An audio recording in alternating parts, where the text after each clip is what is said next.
seems like every time that I start the intro, I have to burp. I don't know what that's about, but I always feel one coming on. It's like Syndicate Discourse.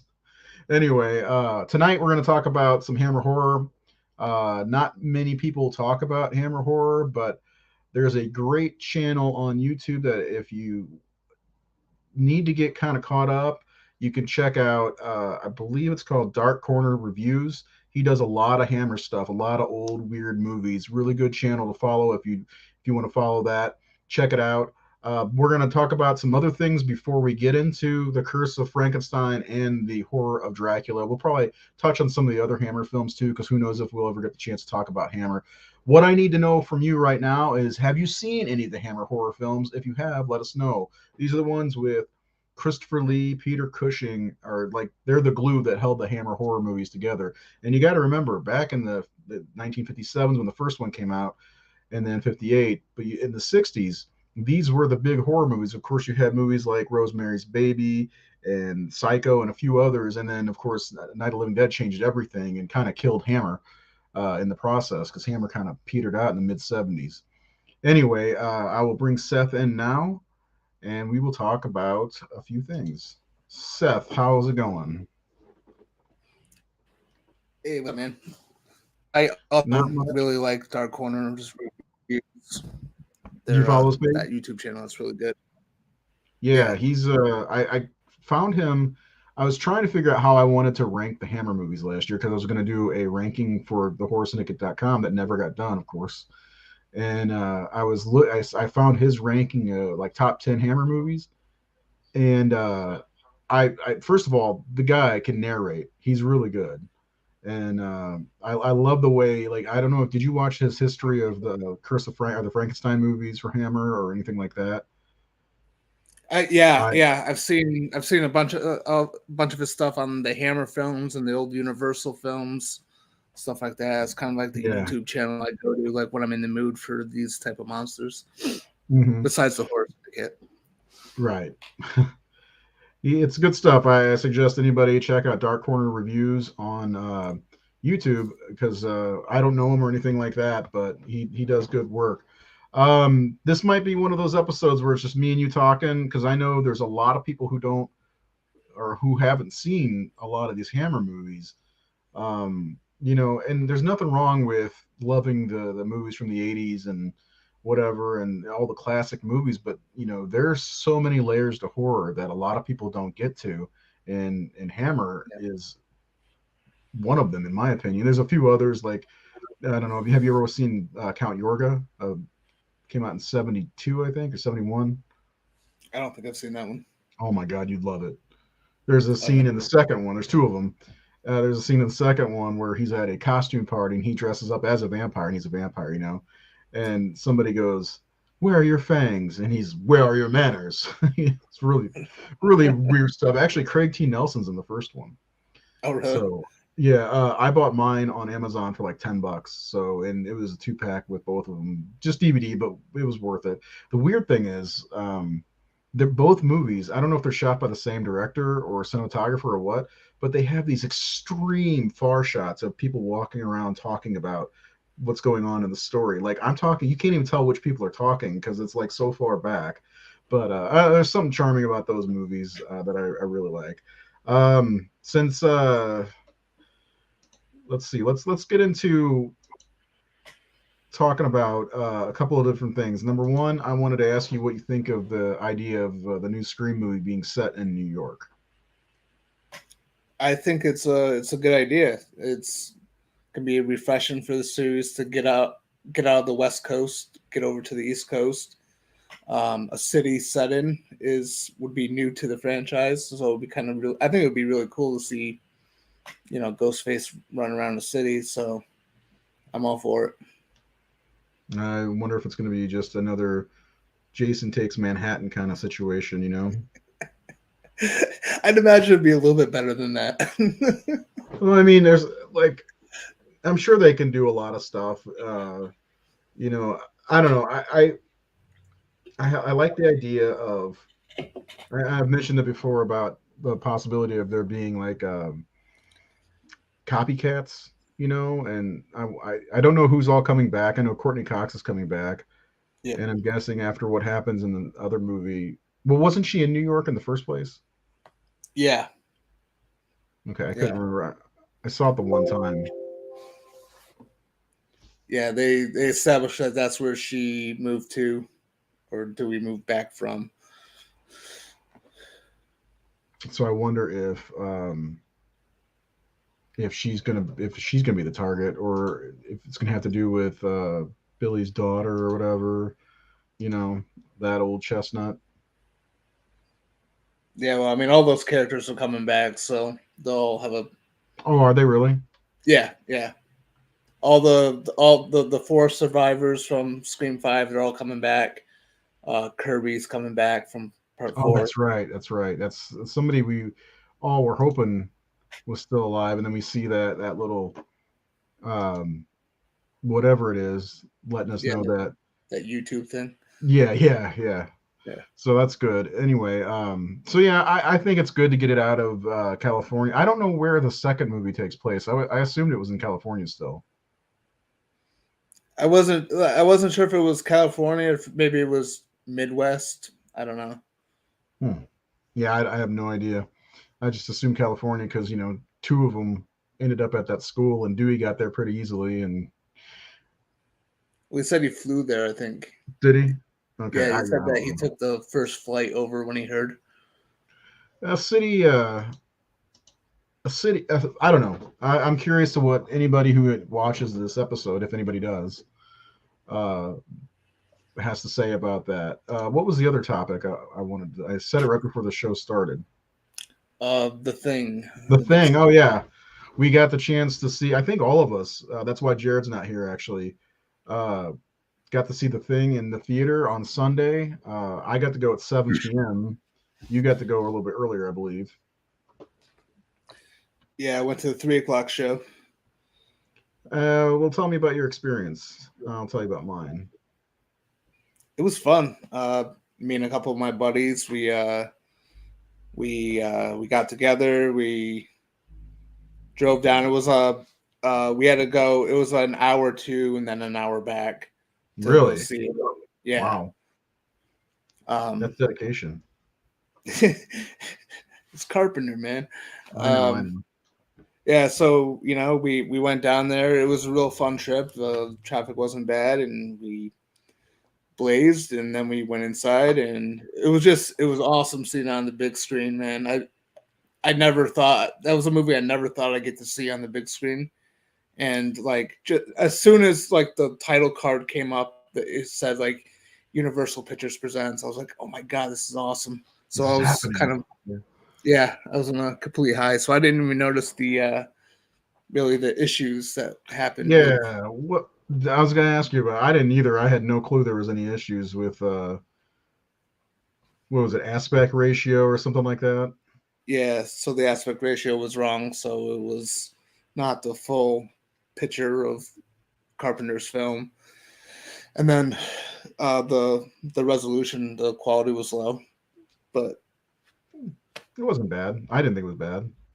no, it was noticeable in a couple of scenes. There was a couple of scenes that were like really kind of like blurry and low quality, but I had fun. I Yeah, really I played. mean that's a movie where, especially for newbies, it should grab you, and you shouldn't worry about that stuff. And yeah, I mean, I got to go with Sherry, who usually watches the show. She's getting her hair did tonight, but this was her first time ever seeing The Thing. So I saw there were tickets left on Friday, I think it was, and I was like, oh my god, there's still tickets. It's like, Sherry, can we go? Like, I felt like a little kid. Can we go, please? Yeah, yeah, And she's like, yeah, that's fine. I'm like, awesome. So 7 o'clock, we got there. We were a little late, so I didn't get to see the title card, unfortunately, because we stopped and got popcorn. And she's like, I'm just gonna pick at the popcorn. She ate like half the bucket. I'm calling her out. I had some too. How can you not? I love popcorn at the theater, though. yeah. So anyway, we Was there, sat down and watched it, and what's that? no, no, go ahead. I'll ask my Oh, question after. she, I didn't even think about it, but she did not like the scenes with the dogs, if you know what I mean. She does. So we used to talk about Keith's wife and how she has problems with Yeah. animals being killed on screen. I guess I didn't know Sherry would have the same problem, and she did not like that at all. And but the good thing was though she did like the movie. She said it kept her attention. Actually, I got a review on my Facebook page. I'll read it real fast. Um, she said, "I give it 2 thumbs up. Kurt Russell is smoking hot. He is. Let's face it. The movie isn't bad either. In all honesty, I really liked it and very fortunate to be able to see the movie in the theater. Except they killed dogs, and I didn't like that very much. So I mean, yeah, all right, that's Yeah. fine. But yeah, I was very happy to hear that she liked it, and I asked her about what she thought of the ending, about who may have been the thing, and yeah. So the best part was being able to talk to her about the movie after the movie because I don't have that with a lot of other people I see movies with. Like my wife who passed away, I like, what'd you think? She's like, it was okay. I'm like, anything else? And Sherry had a little bit more to say, which was really nice. You Yeah. know, so yeah, I'd love to see the thing again in the theater. That was fantastic. I had such a great time watching it, and not to mention with the crowd. I don't know about your experience, but the crowd was in it.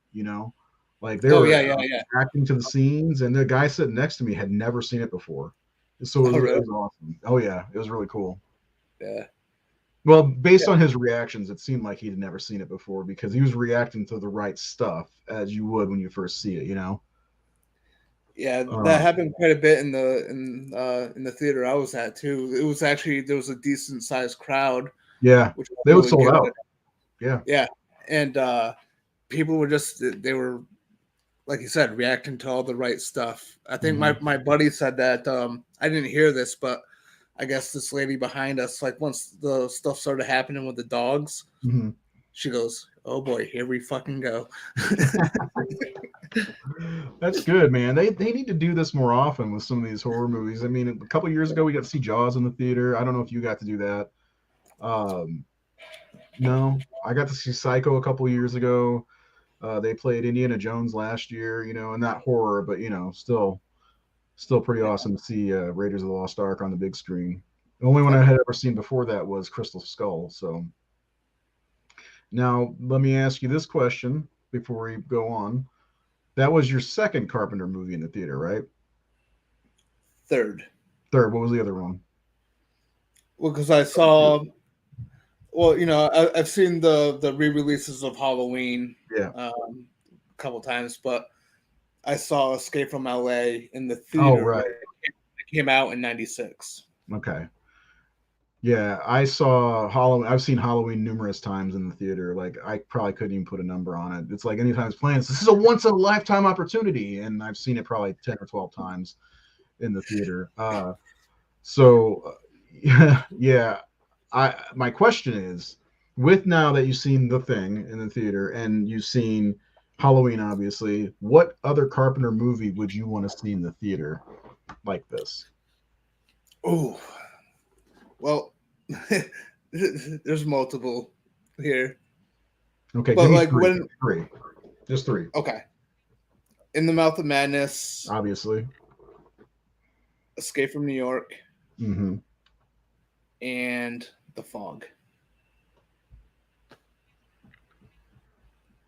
And I mean, but I would also love to see They Live and Prince of Darkness and pretty much all of them.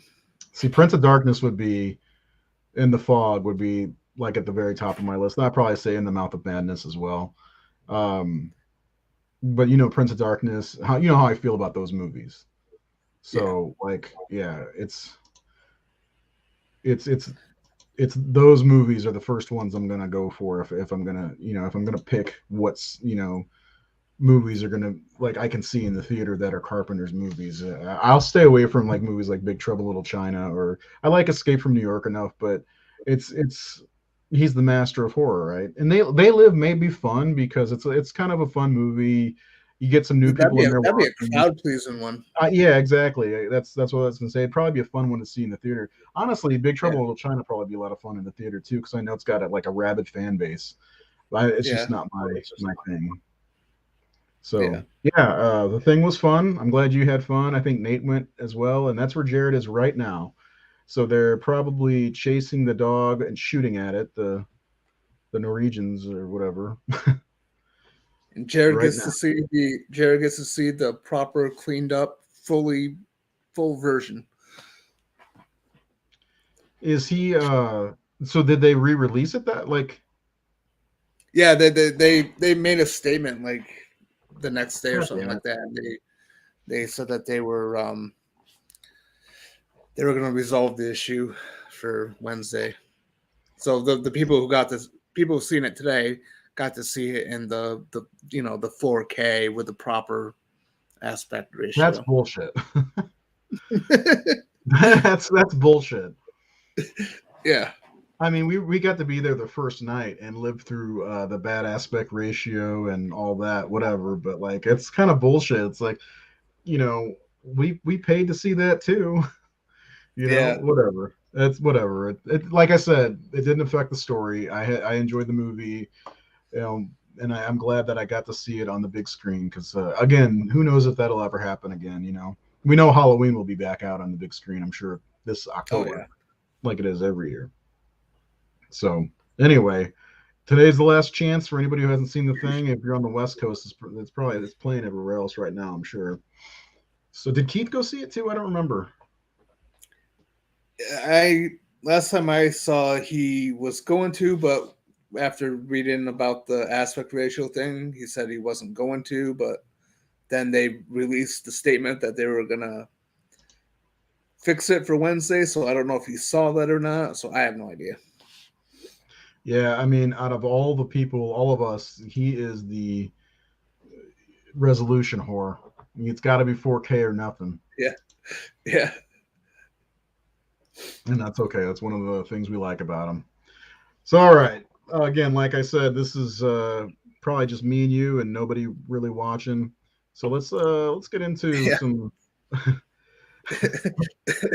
whatever. I guess You should Uh, put Halloween in the title. I know, right? Well, like that's one of the problems. Like that's one of the things about the Horror Syndicate I've been wanting to do for the whole like reason the Horror Syndicate is a thing was to try to get people to watch more than just the same old shit.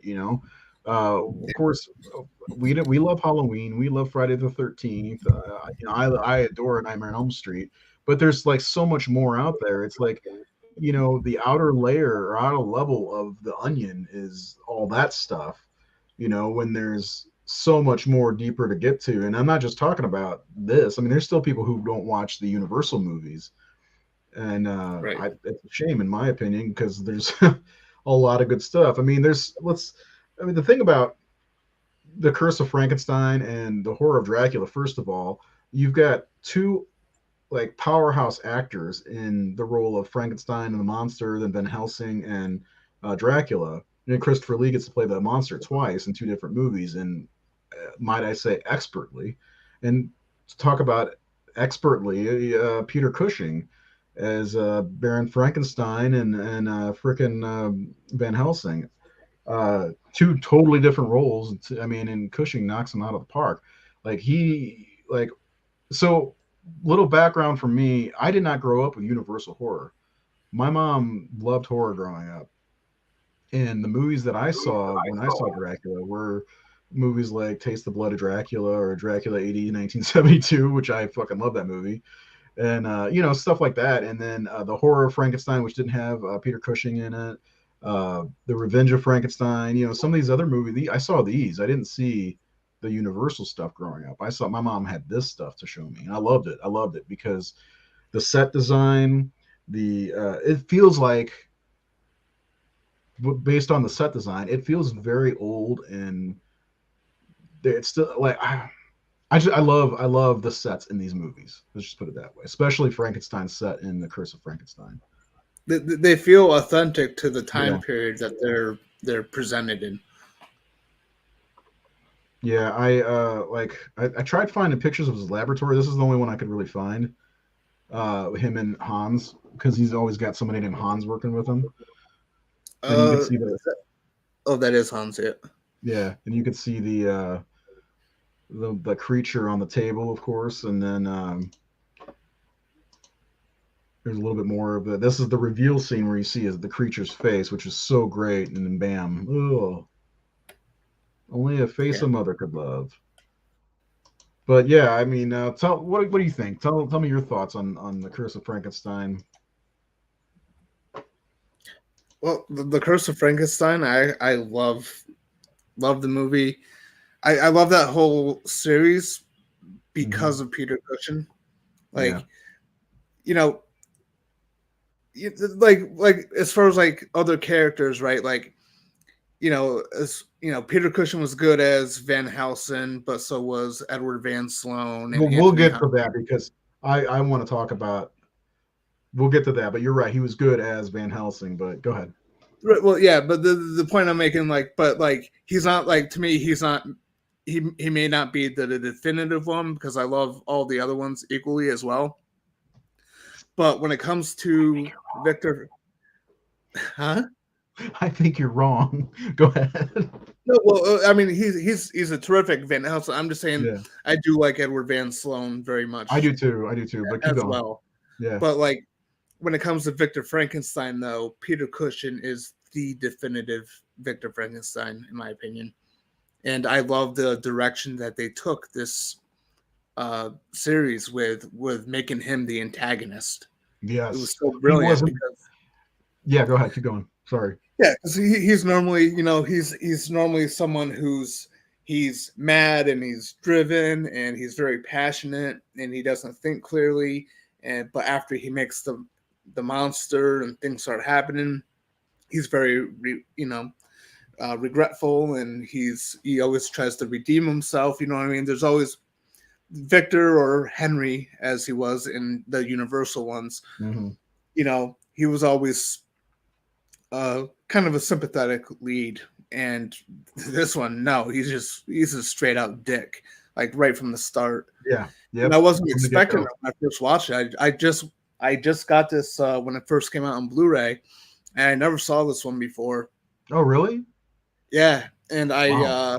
yeah, surprisingly, and I the moment like they revealed like he was having an affair with the housekeeper there. Hmm. I was like, oh, this is a different take. And then Hmm. what he does to her later on, it's pretty fucked up. Yeah. So yeah, I love Peter Cushing's Frankenstein is great. Yeah. I mean, he is. I mean, like I said, the word powerhouse. Uh, Yeah, in this movie, he 100% is. I love everything about Peter Cushing, and first thing I ever saw Cushing in was Star Wars, of course. yeah, And, same here. and I mean, that's probably a lot of people. He was Yeah, also in Top Secret with Val Kilmer. You ever see that? I don't think I've seen that one. Yeah. Anyway, but like, yeah, it's like his performance is so good. He's so driven and so like obsessed with his work, and he Elizabeth is kind of like an afterthought, and the way he treats her is so Yeah, despicable, really. And then one of my favorite things is when he needs a brain. You know, he tosses that dude over the fucking stairs or over you know what I'm saying? And the best part is like I don't know who the stuntman was, but he landed right on his goddamn head. It's like that yeah, brain will be destroyed after that. yeah, I yeah, just love that, like how like sinister he was. And I mean, Peter Cushing was so good in this role. And you're right. I mean, it may be because he played Frankenstein more than anyone else, also, because in each film he was playing the same character. Things might have been a little bit different here and there, but it was the same character regardless. But yeah, like he was so good. He put so much into this. I know that he worked with the younger actor when Victor's parents or his mother died, to try to get his mannerisms right. So everything was authentic, and that kid did a great job playing Peter Cushing's Frankenstein. yeah, And then let's talk about Christopher Lee as the creature. I mean, there's not a ton to say about it, because the creature never says a lot, but the look was way different from what we saw from Universal. I heard that there was a rumor that they couldn't Universal was going to sue them if it was too much like their property. That's why they made so many drastic changes for Victor and for the way the creature looks with no flat top. Uh, they had to do their own thing, and I mean, in my opinion, Christopher Lee's Frankenstein's monster, the creature, looks more terrifying than he does in the Universal movie, which is what everybody knows as the creature of or Frankenstein's monster. But I think Christopher Lee, his creature, let me bring it back up on the screen, is way more terrifying. Look at that face. I mean, you can tell it's Christopher Lee, but what do you think? Yeah, no, I mean it's a cool look. I like the idea of like one eye being, dead, I guess. Yeah. You know what I mean? And it was a good look. And like, I mean, the thing with this Hammer series in particular is that the monster isn't really a focus ever. No. You know what I mean? Like he's not really in the movie all that much, if I remember correctly. I didn't get to see it before the show, but I think it's like 12 minutes or something like that. It's not much. Yeah. But so it's effective for the scenes that he's in, for sure. Yeah, absolutely. And I do love the look. I couldn't find any pictures of him like after when he's wearing the black jacket or whatever, but he looks really cool in my opinion. Yeah, and then the just everything. Peter Cushing was chewing up every scene he was in, no matter what. And that's what you're going to if you're going to watch this movie. You're going in to see the charm of Peter Cushing. And I mean, he's not a charming character, but it's Peter Cushing. Like there is something about him whenever he's on screen. You want him to show his chops as an actor, and he's great in this fucking movie. I love it. Well, I mean, I agree. I mean, he's not a nice guy, but I still really liked following his character. Yeah, his character is the whole reason to watch The Curse of Frankenstein, in my opinion. Yeah, and he, I mean, even as the series goes on, I mean, he gets worse. I mean, well, let's kind of dabble into those other movies if you want, because I know it's probably been a while. I watched all these back last October because it's like my October thing is Universal and Hammer. Let's watch these, and I finally got to watch The Revenge of Frankenstein, which is the second one, I believe, and part of me wants to say that one's a little bit better. In different ways. It picks up right where the last one lets off, where they're gonna hang, or is it guillotine? It's a guillotine, isn't it? Guillotine, yeah. Yeah, so they're getting ready to chop his head off, and he switches the body out with a priest, I think, and he gets away, and it's so good. And he goes by Dr. Stein, and he's in this like mental insane asylum type of place, and it's so good because he's using parts from each patient to do his work, and then eventually they revolt and start beating him, and there's like a little riot inside. It's such a good movie, and Peter Cushing, I mean, again, he may not be the best one, but he's so good in this one as well. Yeah, it's the only one that's really a direct sequel too. Yeah, after this one, the continuity kind of goes a little bonkers. Yeah. The other one I think that's really good, actually, it's probably really underrated, is Frankenstein Created Woman. Have you ever seen that one? Yeah, I've seen them all. I'm trying to remember the events of that one. Some of these are blurring together a little bit. So this woman who is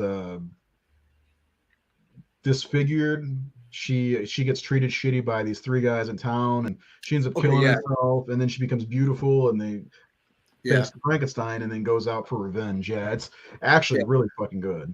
It's a movie that's got a lot of soul. You know what I'm saying? Like, and that's the thing. People like see these movies. Oh, it's an old 50s, 60s movie. They're silly. They're campy. But like, if you really get down to it, like I said earlier, the set design on a lot of these is really good. They feel authentic period pieces. But like, if you really get into some of the stories, like this one especially, has got a lot going on in it, and it's really fantastic. And the focus is not on Victor or Frankenstein. It's mostly on the woman, and she's great. So Yeah, it's definitely worth checking out some of these movies. I know they're harder to find. I think I wanted to check. I think some of them are on HBO Max. Ooh, maybe not. You can rent them on Vudu for $3. I know they're harder to find. That's probably one of the reasons why not many people have seen them. I, But you I can got them buy all, I got them all on Blu-ray. I think I Scream do Factory too. put out most of them. Oh, the Roku app has Revenge of Frankenstein, which is not on Blu-ray, by the way. Well, I got it on Blu-ray, but it was like with a 2-pack with one of the Ah, sequels to The Mummy. oh, okay. Yeah, no, that's another good one. The Mummy. The Peter Cushing's in that as Peter well. Cushing's great in that. Yeah. Yeah, yeah. I mean, we're getting ready to talk about my favorite, but I mean, go figure. I'm a big vampire. What Wow, was the movies one? are streaming. Was the one after Frankenstein created woman? Was that the one after that? Was that the one where he blackmailed that one couple who were selling drugs? That Frankenstein must be destroyed, I believe. Yes. Yeah. Yeah. That was a good That's one. also the one where I think Peter Cushing, Frankenstein, rapes Veronica Carlson, or is it the next one? No, it's that one.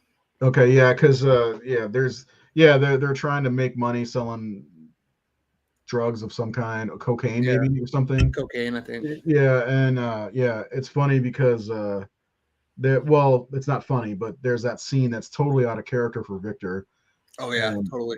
yeah, and he and nor Veronica Carlson wanted to do that scene, and they still did it, and I think they ended up cutting it from the American version. It's back in there now because I believe it is anyway.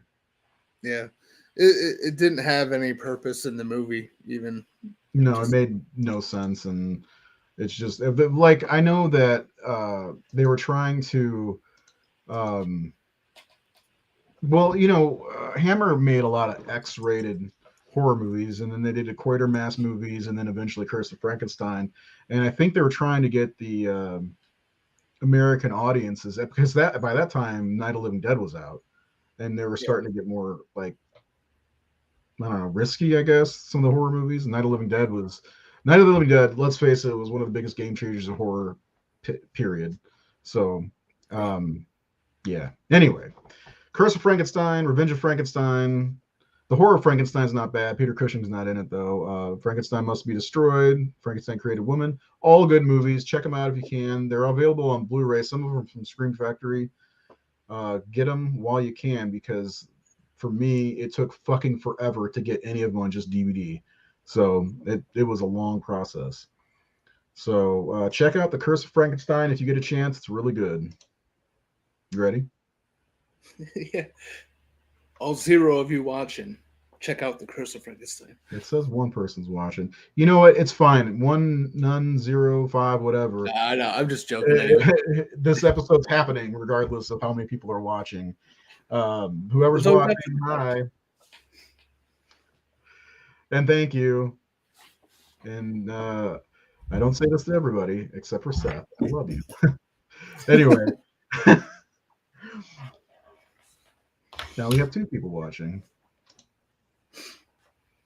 Oh, it's I do love that person. It's Sherry. Hey, I didn't think she was gonna watch tonight. Okay, anyway. The horror of Dracula. Let's talk about this one. I know we could probably dig a little deeper into this one. Yeah. I fucking love this movie. This is one of my go-to horror movies. Whenever, I fucking love it. It's definitely one of my favorite horror movies of all time. It's my favorite Dracula movie of all time. I mean, I'm very partial to Dracula in general. I really do love Bram Stoker's Dracula from 1992. They say my birthday in there. Keanu says it. And of course, Todd Browning's Universal. So, I mean, now Luke's here. Hi, Luke. I know you're on vacation, bro. Loving you all from Florida. Well, the thing about the older ones, man, there's a lot of charm to them, in my opinion, and that's one of the things I love about them. And you got great actors. Okay, so let's talk about this movie. Let's start off with how different it was. First of all, Jonathan Harker comes in and is narrating the movie.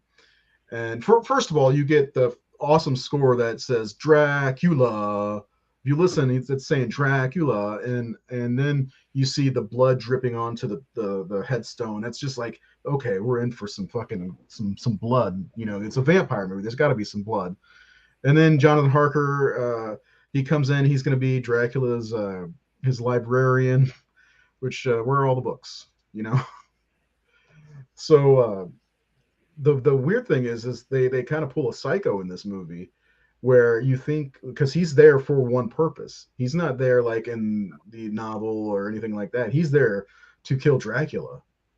And you know, so you think Harker's going to be kind of the hero of the story, but then shit kind of hits the fan. And one of the best parts when that opening scene happens is when you get to see Christopher Lee standing at the top of those stairs with the cape on, and you know, like you're like, ooh shit, here we go. So let me get what you think of this one, Seth. I know you like it. Yes, I do. I really like it, and it's funny because like when I first saw it, I didn't really like it as much as I do now. But for a very specific reason, though, like because I was obsessed with Dracula, especially Todd Browning's movie from the 30s. Yeah. I was obsessed with the novel, you know, and there's even with the 30s movie, there was some changes from the novel, and I was fine with that. But when I saw the horror of Dracula, I was taken back a little bit by just even more changes that they were making. A lot of character changes. Yeah, exactly. Yeah. Jonathan's now with Lucy and Arthur and Lucy are brother and sister, and Arthur's with Mina, and it's very different. And one of the differences I did like, though, is the fact that Jonathan Harker is there to kill Dracula. That was cool. Yeah. I like that reveal, you know, because at first you think it's the same old thing where Harker goes there, that's just going to happen to him. He's an innocent man. But then when he starts writing in his journal and he's talking about his intent, it's like, oh, that's pretty cool. That's a pretty cool change. Yeah, I like that a lot. Yeah, so it took me a little bit to warm up to it when I was younger, but I mean, I love it. I just love it. Yeah, I mean, I love I could go through this, you know, scene to scene, because like in the beginning when Harker gets to the castle, the bride of Dracula, I don't know what to call her, is, you know, asking him, pleading with him to rescue her from him, you know, and then, you know, of course you see him at the top of the stairs, and he comes out. The other thing about Christopher Lee that I love is he doesn't walk up the stairs one at a time. He takes them three at a time. Do you ever notice that when he walks up the stairs? He's skipping over a bunch of stairs. I didn't notice that. Like, the way he walks with a cape, he knows how to wear a cape, and I love capes. So, yeah. Did you know that Arthur Holmwood is Alfred from Batman '89? Yeah, it was funny because when I first watched it, I didn't register his name with the credits. Yeah. But as it was playing, I'm like, where do I know that voice? And I was obsessed with Tim Burton's Batman movies for a long time. So I was like, oh shit, he was young, you know, like, yeah. And he's good in it too. Yeah, he is. I like him in that. It was funny. My mom is I'm a lot like my mom was. And when we saw that, it was like 1992 or something like that for the first time. She nudges me. She's like, "That's Alfred from Batman. That's Alfred from Batman." Because I do the same thing every time a character pops up. I'm like, "That's from that movie." That, you know, I do that to my kids. I think I've probably done it to Sherry too. I did that the other night when Wilford Brimley was in the thing. I was like, "Hey, that's the diabetes guy." He's going to send you a pic of a fairy. Anyway, there's a lot to go over in this movie, but really, I want to talk about, we're just going to like keep talking about Peter Cushing. How great is Peter Cushing? You say he's one of the best. I think, first of all, he is the definitive Van Helsing. He's very warm, he's very heroic, and he's I think it's hard to say it's better than his Frankenstein, but man, they're neck and neck. You know, his Van Yeah. Helsing is so fucking strong. Oh, I mean, absolutely, and yeah, I mean, I totally agree with that. Like, he's one of the best Van Helsings, period. Oh yeah. You know, just when I say, just what I said earlier, you know, it just I don't look at his role as Van Helsing like I do his role of Frankenstein, but They're polar he's opposites. they are, you know, he's a good guy in these films, or the couple that he's in, and then he's just a total asshat in the Frankenstein film, and you know, he sells both so well, you know. He does, yeah. He Yeah, does. I don't know. Like I really like his Frankenstein, but I don't like his Frankenstein. You know what I'm saying? Like he's such a prick. But yeah, like as Van Helsing, like like I said, he's very warm. The way he talks to everybody, and the way like he's very uh, direct and to the point when he's like on the mission, and just like, and plus that final scene with him, and that's something that we got to get into, is the end love of that this movie. It's so fucking cool. when he But like jumps on the curtains. huh? Doesn't he like jump on the curtains? Yeah, oh yeah, Yeah, yeah. We'll get to that in a second. The final confrontation between, it's not as good as the final confrontation at the very beginning of 72, you know, with this one.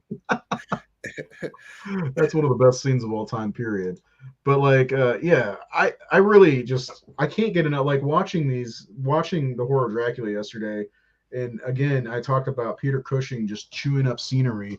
I can't get enough of him as an actor. It made me want to go back and watch all of the Frankenstein movies just to see Peter Cushing, because he's such a, I don't think, and that's what again I'm talking about with these movies. They're underappreciated because nobody sees them. They need to see the brilliance of Peter Cushing and even of Dracula. And the funny thing is about Dracula, uh, you can feel his presence, Christopher Lee's presence as Dracula throughout the whole movie, but he's only in 16 minutes of the fucking movie, or 12 yeah, minutes or something like that. And he has like maybe 16 lines of dialogue, if that, or words or something like that.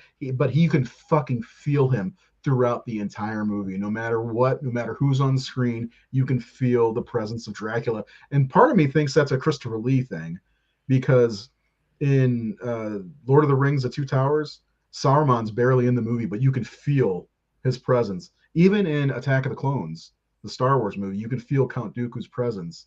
You know, even though he's only in the end of the movie, essentially. I think Christopher Lee just has this fucking presence on screen. He's my favorite actor, so I'm gonna be a fucking weirdo about how much I love him and how great he is, because he is great.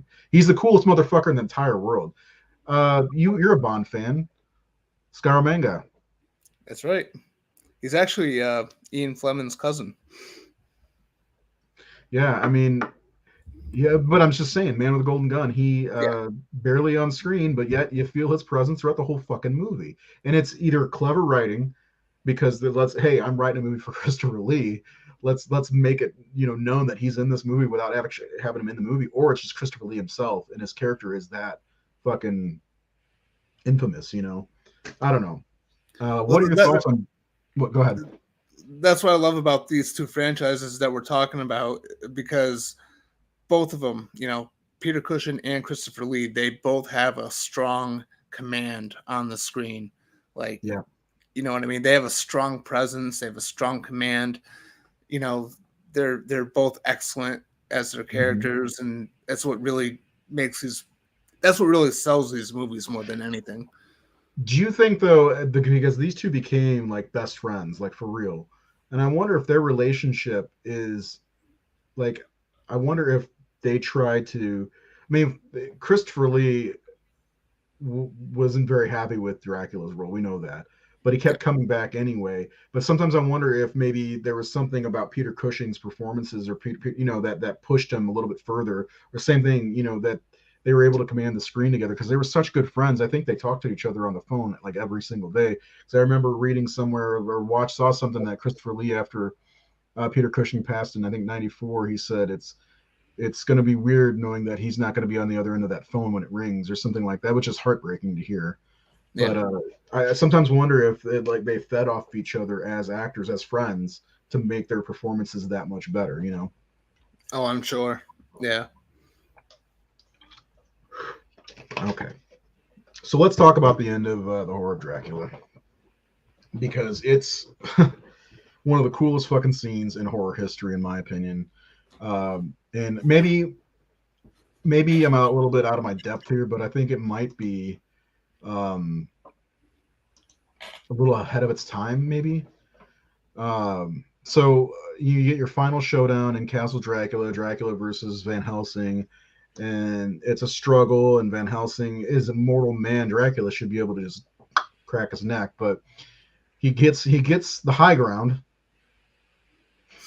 He runs on this long ass table, jumps on the curtains, and pulls the curtains down and revealing the sunlight, and it just disintegrates Dracula. But while he does that, he grabs the candlesticks and makes the crucifix to kill Dracula. And we get this great disintegration scene of Christopher Lee's Dracula. You see his hand kind of melting, not melting, but like turning into dust and bone and all that stuff. And dude, it's such a great scene for 1958. And the score on top of that, like the Yeah. score as everything was happening, it was exciting. It was such a good scene. I love it. I do too. And I mean, Christopher Lee, man, he's such a great fucking actor. Another movie I want to throw out there is a Hammer movie that we didn't get to mention is The Devil Rides Out. If you've never seen that, that's one of their better movies. Period. It's not Dracula or horror. It's. Have you seen that one? No. Buy it. Trust me. It's one of the best. What's it called again? The Devil Rides Out. Okay, I'll have to check. So I got a Blu-ray pack of Hammer Horror. It's got a bunch of different ones on there. I don't know if that's on there. You'll like it, guaranteed. Scott, how you doing, man? But anyway, yes, that scene, that ending is so fucking good, and really, I think the middle of the movie is good, but you get a great opening and a fucking great ending to the movie. They bookend the movie so well with the Jonathan Harker going after Dracula as what we think would be the hero, and then the final confrontation of Dracula versus Van Helsing, which if you're doing a Dracula story, that's what you want to see. I mean, who doesn't love the final confrontation of, the good, the best of the good and the, the worst of the bad going at it, and this you get it. It's a great fucking payoff to this movie until he comes back in the next one. Well, I think this one, the way this movie ends, is probably the best on-screen confrontation between those two characters that I've seen. Like I love a lot of different Dracula movies, but I can't really think of any that really tops that ending. I mean, I like the ending of the 92 movie quite a bit, but that really isn't that's more of an emotional moment between Mina and Dracula more than it has anything to do with Van Helsing. Right. So yeah, I agree with that. Like action wise, I don't know. I mean, I think the Horror of Dracula, I think, is probably the best. Yeah, and one of the best parts, it's like you mentioned earlier, it sets itself apart for being one that was bold enough to be different from the book and change some of these roles, because just like you were saying, like I could see people getting confused as like, oh, what the hell is he doing? Where's Renfield? Stuff like that. I mean, they really had to trim a lot of fat off Bram Stoker's novel to get to this movie, and then the writer himself, I'm blanking on his name. He did a great job, in my opinion, crafting this story. I 100% agree with that. Like he took the essence of that story and just made a really tight script. It's really small. It's very focused. Mm-hmm. You know what I mean? Like it's focused on a certain set of characters, and it right. Stays with them. And one of the things I was going to say, because I was watching this last night, and Amber hasn't seen these before. She wants to, and especially after watching some of this last night with me. But right in the beginning, she's watching it, and then it's revealed that Jonathan's there to kill Dracula, and she's like, "Oh, that's why he's here in this one." And then she's and referred to his fiancee as Lucy, and she's like, "Not Mina." And I'm like, "Yeah, there's many different changes, but it's just tell her don't worry about continuity in the later movies." Yeah, and that was another thing I wanted to mention before I forget, not to cut Hope it you gets off. better, Scott. Good. Fuck. What was I gonna say? Oh, sorry. No. I lost track. So one of the things I've talked about with Amber before, especially after we watched the BBC Dracula show. I like that show. Me too. Well, I like the first two. I didn't care for the third one as much. Agree. But like one of the things that I've talked to her about was like, in any version of this story, I have never ever liked the Lucy character. She's always annoying. She was annoying in the book. She was annoying in all the movies. I actually kind of liked the Lucy in Horror of Dracula when I was watching it last night, especially when she's a vampire. I think she was really kind of creepy, and they really got that whole thing pretty well. Well, it was great because she was like hiding him in the basement, and yeah, I mean, she's again different, I'm saying she's not the same Lucy that we see in any of the other adaptations at all. She was just different, and the whole story was different. And I can guarantee you, this is made today, people will bitch all day long about all the changes that were made. Oh yeah. Well, that's not how it's supposed to be. That's how it's going to go. But like, I'm glad this one was made in '58 when there was no internet. Yeah. But did Amber like it? Yeah. What she saw of it, she was telling me earlier tonight when we were at dinner. She was like, "I want to watch the rest of that movie," because she eventually went to bed. But she needs to watch the one that I want her to watch. It's probably my favorite sequel is Taste the Blood of Dracula. Have you seen that one? Yeah. Yeah, I've seen them all. It's kind of ridiculous, although I do love Dracula AD 72. I like them all for the most part. I don't like the Satanic Rites of Dracula as much. Have you ever seen the Seven Golden Vampires? I think that's what it's called. It's Christopher Lee's not in it, but it's a fucking off the wall like ninja karate fighting. It's weird. It's definitely worth a watch if you can get your hands on it. I have a copy. It's like The Legend of the Seven Golden Vampires, something like that. It's fucking ridiculous, but definitely worth watching. Yeah, there's Prince of Darkness. There's a lot of them, and there's a lot of other movies that Hammer's released, like The Curse of the Werewolf. We've talked about a little bit. That's pretty good. The Mummy. There's a couple of the Mummy movies, and then The Phantom of the Opera. If you haven't seen that, it's definitely worth watching. Because at some point in the mid '60s, they were able to get the license from Universal and they could start making movies more like the Universal movies. So, yeah, because Universal was like, oh, people. I think they were finding new. Universal was finding that people were showing more interest in their old movies at that point. Because I believe that was shortly, it was about a decade after they released Creature. So. Yeah, well, the Hammer version of the Mummy is basically a remake of the Mummy's Hand. Mummy's Hand, yeah. Yeah, it's got Chorus and all them. So. Yeah. See, The Legend of the Seven Golden Vampires is so fucking weird. Scott, tell me how weird that movie is, because it is weird. I love it though. I watched it last year for the first time. It was definitely worth watching. So. But anyway, yeah. So, is there anything else you want to say about Dracula or any of the movies that you want to talk about before we start packing up for the? I can't believe that hour has already gone by. Wow. No, not really. Like I didn't write anything down, but I'm glad we did this because I really enjoyed these movies, and Me too. I do kind of want to just keep going with them now that I started. But float, my friend. Yeah. Just to plug, I do have a review of The Curse of Frankenstein on the website, thehorrorsyndicate.com. Yes. If anyone wants to check that out. Please do. Thehorrorsyndicate.com. Yeah. There's not. I'm gonna probably say this till I'm blue in the face or red in the face or whatever. Blue in the face probably because I'll be dead, like a Savini Dawn of the Dead zombie. But I don't think these movies get enough credit. And I'll throw, just since Scott's watching, I'll throw Blackula in there and Scream, Blackula, Scream, because nobody ever talks about those movies either. I believe Blackula is Scott's favorite movie, favorite horror movie anyway. And then again, Count Yorga is a lot of fun.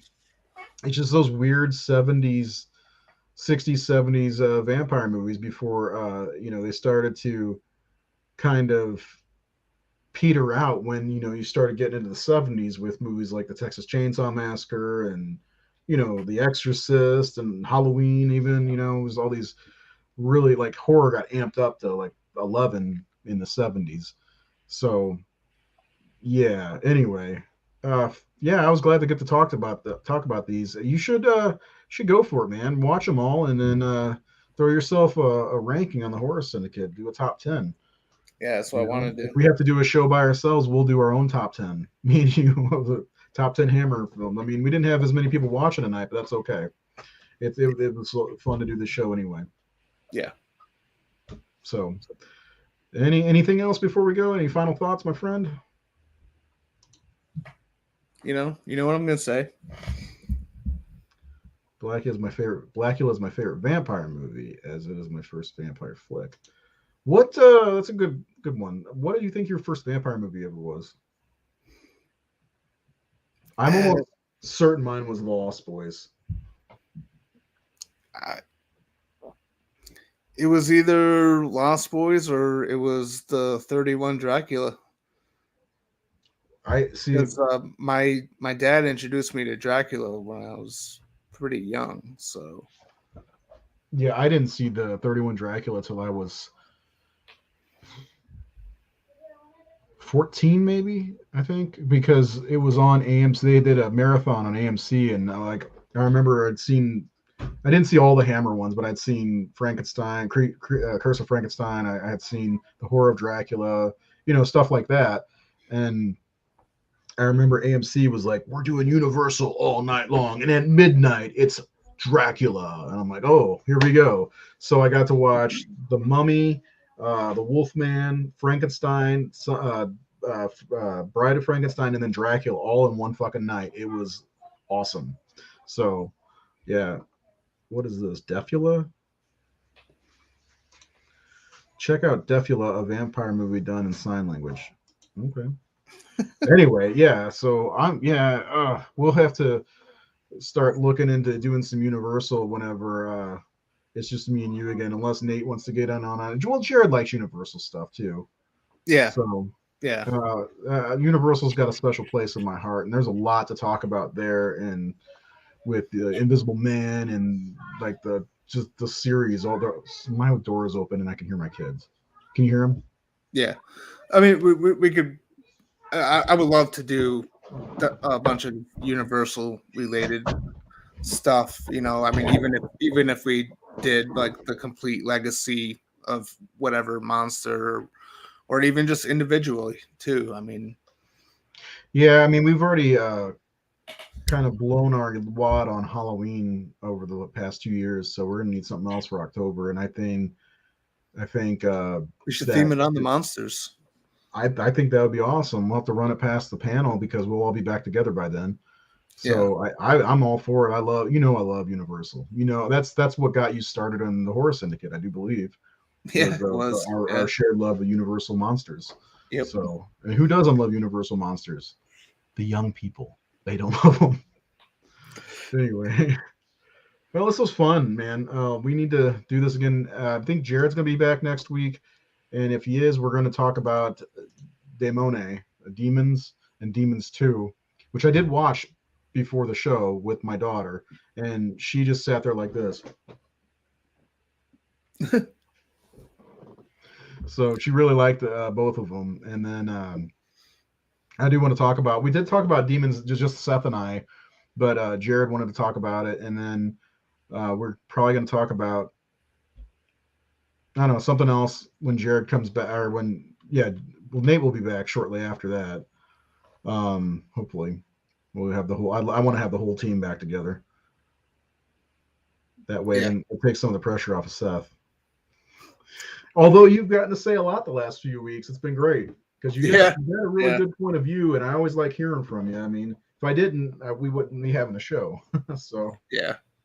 But we'll be back next week. We'll do, if Jared's here, we'll be back at 6:30 Central Standard Time. If Jared's not, we'll just try to go for an hour because, like I said at the top of the show, if it's just me and Seth, you know, an hour is all we really need, I think. And if it's just me and Seth, one and done slasher.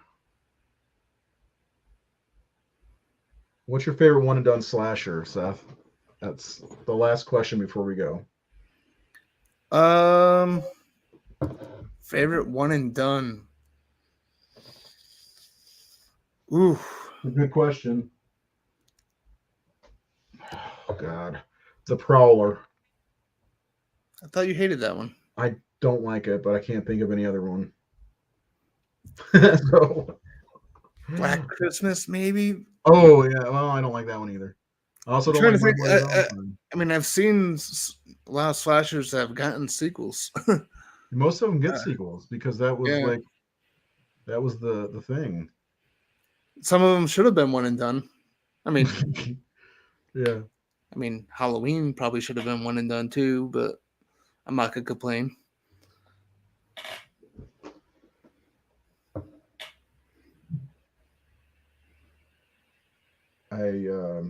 I gotta go.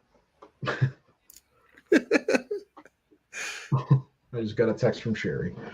Oh boy. Yeah. She hasn't done this to me in a long time. Like tried to get. She got me though. She's sexy as fuck. Anyway, Seth, I love you, man. I do. I always love chatting with you. Even if it's just us next week, we'll have a good time, like we always do. And you know, sometimes I worry that we're not gonna save that picture. Like I worry, like maybe this show's not gonna be as good, you know. But The Fan, I have never seen that. The Fan from 1981. I'll have to look for that one. But you know, just worried because of viewership and interaction and all that stuff. But it doesn't matter. When we talk, we have a good time. Just like when we talk about Superman 3 or Superman 4. Yeah. Right? There it is. All right. Anyway, everybody, we'll be back next week. I am going to go throw water on my face. I need to cool off a little bit after what I just saw. I will talk to you all later. Seth, have a great night. Have a great weekend. Don't forget to watch horror this weekend because every weekend is a good weekend to watch horror. Fuck it. Every night's a good night to watch horror. And hopefully I will get my girlfriend to watch The Fog this weekend. That's my goal. Because she needs to see that one now. And then, well, now that she's seen The Thing, she's probably seen Halloween. I need to get her to watch some of these other Carpenter greats. Yeah, absolutely. I think she's going to love In the Mouth of Madness. I'll report back after we've watched that one. All right. That's a great fucking movie. It is. If we can't get the guys to do that, then me and you will talk In the Mouth of Madness one day. For sure. Definitely. All right. Have a good one. We will see you next week. Evil Thoughts tonight. Oh, my God.